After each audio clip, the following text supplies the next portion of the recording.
Hello everyone. We are your hosts for the evening. I am Karishma Gwalani. And I am Gurleen Singh. And welcome to yet another fun-filled episode of The Reporter Girl Talks. Let's start with welcoming our first guest, Prabnoor Kaur. Hi Prabnoor, how are you? Hi Karishma, I'm good. How are you? I'm good. So let's have a look at what Prabnoor does. Hi, this is Prabnoor Kaur, aka The Reporter Girl, a traveler, a writer, a foodie, and a storyteller. I'm all about the beauty there is in this wonderful life. Like Anita Desai said, wherever you go becomes a part of you. I am on my journey of building myself, growing and evolving each day. When I write, I feel like I'm in a different space, my space, a space where I'm comfortable. When I travel, I find new horizons, new perspectives, new stories. I believe it's a beautiful world we've got and we should cherish it each day, every day. You can find me on www.thereportergirl.com and on my other social media handles including Instagram, Facebook, YouTube and Twitter.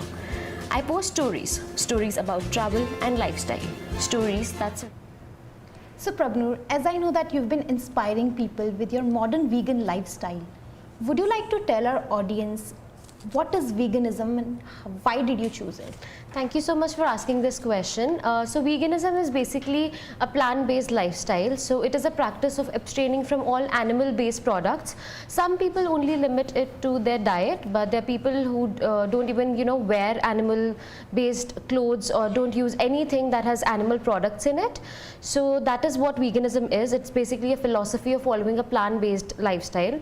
So when I initially started this concept, it was because of the environment. I wanted to reduce my ecological footprint. So, but then when I joined some animal activist groups as well, so then it became for both. So now it's both because of the environment and animals, but it initially started from the environment. Seems like a very tough job for me though. So, as we know that in vegan foods there are less choices. So, how do you complete your protein intake? So basically this is a myth that vegans don't get enough protein. If you do your research and you know where to get the proper protein intake, vegans have a lot of protein sources. There's tofu, there's legumes, there's lentils, and even if you eat protein rich vegetables like kale and broccoli, you have number of options. Even when it comes to like butter, there are another substitutes like almond butter, peanut butter, which have equal to in fact even more protein intake, then you can have chickpeas also and the lentils also. So you should know where to get the protein from. It's not that vegans have like less options, we just don't know them enough. Yeah. So, whenever you travel, do you find it difficult to find vegan food? This totally depends on where you are traveling. So like countries like Canada and the western countries, I don't find it so difficult because all major food chains, especially now, they have vegan options, and there are many vegan restaurants as well. But there are some countries where it's really hard to find, and some places where it's really hard to find vegan options. But then also if you talk to the person, if you just go there and find a thing which does not has meat and just has like one or two things, and you can ask them to substitute it for you. If you talk to them, mostly they're ready to adjust, so that's possible. That's not such a big deal. And also I carry some vegan snacks with me just in case. So no, it has not been that difficult for me. Well, that brings me to a point. Yeah. What's that one thing that you miss the most? Honestly, I miss momos the most because especially now that I'm here, I don't get good chicken momos anywhere. So yes, and vegetarian momos, they aren't that good, and I was really fond of chicken momos. So that's the one thing that I sometimes miss. Yeah. And talking about the momos, do you not get cravings now? I used to get a lot of cravings when I started, and there was a time when I even thought of just leaving this for some time, but now I don't get any cravings. I've been like a proper vegan from like 2.5-3 years, so now I don't get cravings. Even like if I do, sometimes I just think of why I became vegan and I just think of my why power. It's that strong. So no, now I don't get any cravings. Alrighty, thank you so much for coming on the show. On that note, we are gonna take a short break and we'll be back with the next segment to tickle your funny bones.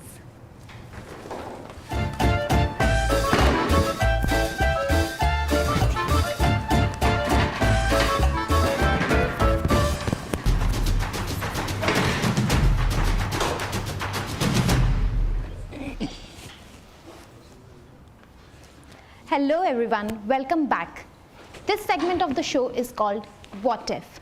Before we start the show, let me welcome our new guests, Nikita and Talvinder. Hi Karishma. Hi guys, how are you? Good, how are you? Fantastic. So before I start, I just have a little disclaimer.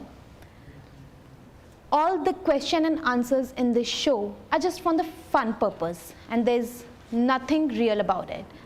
Let me tell you about the show rules. I'm going to ask you a few questions. I'm going to ask you a few questions and give you a situation, what if? And you guys are gonna answer one by one. So are you guys ready? Yeah, of course. Waiting for it. Let's start with the first one.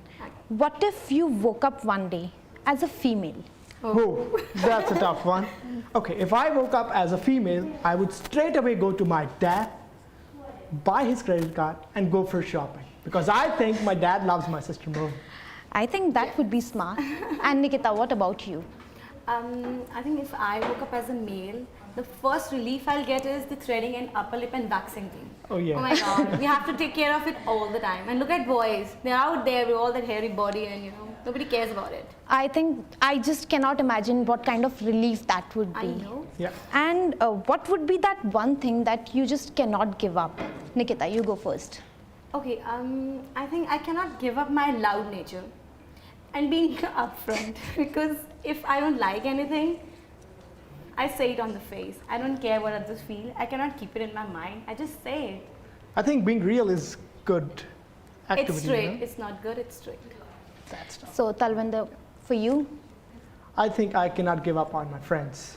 I cannot live without them. So, Yeah, I think sleeping would be for me. I cannot give up sleeping. Exactly. So my third question goes, what if you could read minds? Whose mind would you read? Talvinder. oh, if I had that power, I would read every other person's mind who's looking at me. And for you, Nikita? I think I'm going to read mind of those people who are very, polite and very sweet in front of you, but they are so different at their back. So I think I'm going to read their mind. Well, I would like to read the mind of our director, Gurleen. And my fourth question is, what if you have $100 with you and you have only 1 hour to spend before you die? Nikita. Okay, so I think I can't gamble with that money because I don't know if I'm going to win or lose. So I think I'm going to eat a lot of stuff. I'm going to spend all my $100 eating things because I want to die full stomach. That's nice. And Talvinder, for If you? I had a last $100, I would definitely go for gambling and try my luck, and I would die rich. Rich man. That's smart. If I would have $100, I think I would go to spa, take a massage and die peacefully. Typical girl. So fifth question is, whom and why would you choose if you were shipwrecked on an unknown island? Me? Oh my god. Okay. I think I'll choose Shah Rukh Khan because I'm his die-hard fan. Yeah. So I'm going to choose him because I don't know if I'm going to meet him in this lifetime or in real. But yeah, I can situationally think of him on an island alone. Yeah. It's a good I think choice. there's always a hope. Maybe he's watching you live. He may be. Really. Talvinder, what about you? As I told earlier, I cannot live without my friends. I would take one of my friends to there, die with him. Well, if we are taking celebrities, I would choose Chris Hemsworth. My god. So last question goes, what if you found $1 million? What if? What if? You oh my go God. first, Nikita. I think I'll buy a cruise. People go on a cruise for a world tour. I'm going to buy one. And for you, Talvinder? I would buy an island, build a house with all the amenities, and I will call my friends and just chill there. Big Canadian dreams, no? Maybe Right. everybody has a dream. Yeah. So if I would have $1 million, I would go mad. I would just Everybody go would. mad. Everybody will do that. So on that $1 million note, I would like to sign off from this season of the Reporter Girl Talks. See you next time. Bye-bye.